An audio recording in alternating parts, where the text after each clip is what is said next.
music, military music, has to have a strong beat. So does dance music. So that seemed a natural connection. Also, a lot of these songs like Old Nantucket or Dixie or Bonnie Blue Flag can be used because people associate the word. People still like that. They know the words to the song, so we do an instrumental version of that work. Also, some tunes that would be played in church are played.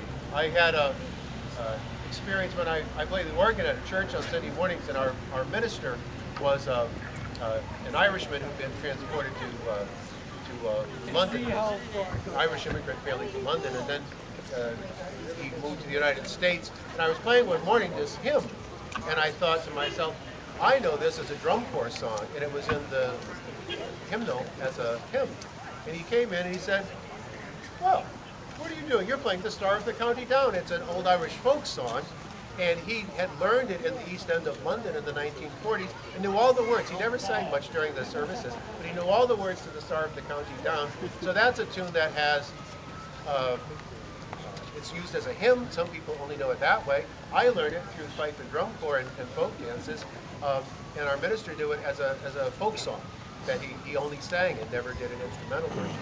So that happens a lot. One of the tunes, I think seems to me, one of the greatest American melodies that ever emerged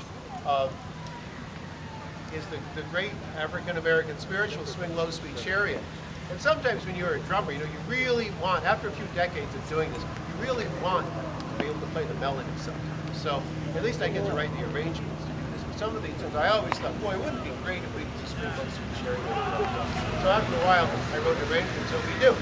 So we're going to play Swing Low, Sweet Chariot for you now.